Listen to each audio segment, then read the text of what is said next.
Hi friends, இன்றைக்கி cook with சகாயமில்லை கத்திரிக்காய் பஜ்ஜி செய்ய போகிறேன். அது எப்படி செய்யலாம் வாங்க பார்க்கலாம். 1/4 கிலோ கத்திரிக்காய் எடுத்துக்கோங்க. இந்த மாதிரி நறுக்கி வச்சுக்கோங்க. ஒரு பல்லரி, கொஞ்சம் சின்ன வெங்காயம், 2 பச்சை மிளகு அது நறுக்கி வச்சுக்கோங்க. தக்காளி ஒரு 3 தக்காளி கட் பண்ணி வச்சுருக்கேன். அது ரெடி பண்ணிக்கோங்க. வாங்க எப்படி செய்யலாம் பார்க்கலாம். இதுபோல் ஒரு கடாய் வச்சுக்கோங்க.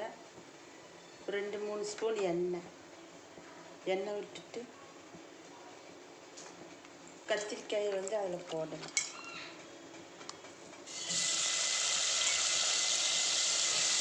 வெங்காயம் அப்படியே பச்சையாக வெளியே போட்டுருங்க. கட் பண்ணிடுங்க. தக்காளி அப்படியே வெளியே போடுங்க. மஞ்சப்பொடி 1 ஸ்பூனு, சட்னி சாம்பார் தூள் 1 ஸ்பூன், வீட்டில் அரைச்ச சாம்பார் தூள் அது 1 ஸ்பூனு,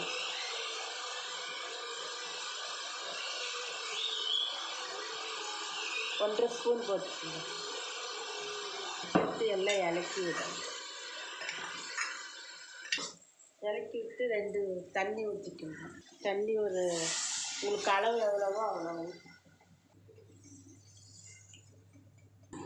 நான் 3 கப்பு தண்ணி ஊற்றிருக்கேன்.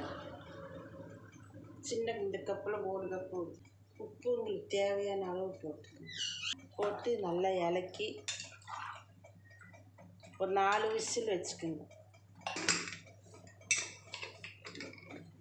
இந்த மாதிரி ஒரு பாத்திரம் வச்சு எண்ணெய் ஒரு 3 ஸ்பூன் எண்ணெய் விட்டு சூடானதுக்கப்புறம் கடுகு ஒரு 1/2 ஸ்பூன் கடுகு போட்டுக்கோங்க. ஒரு 1/2 ஸ்பூன் வெந்தயம் சும்மா கம்மியாக போடுங்க. போட்டு எல்லாம் வெடிச்சதுக்கப்புறம் கருவேப்பிலை 4 விசில் காணதுக்கப்புறம் இது மாதிரி ஓப்பன் பண்ணி பாருங்கள். பார்த்து இது நல்லா இதில் கடையும்.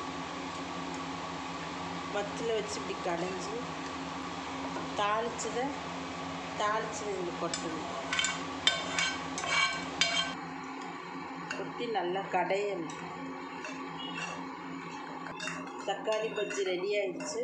சாப்பிட்டு எப்படி இருக்குன்னு கமெண்ட் பண்ணுங்கள், லைக் பண்ணுங்கள், ஷேர் பண்ணுங்கள், சப்போர்ட் பண்ணுங்கள். இது நல்லா இட்லி, தோசைக்கு, சப்பாத்திக்கு டேஸ்டியாக இருக்கும். உப்பு காரெல்லாம் உங்களுக்கு தேவைக்கு அளவாக போட்டுக்கோங்க. Okay friends.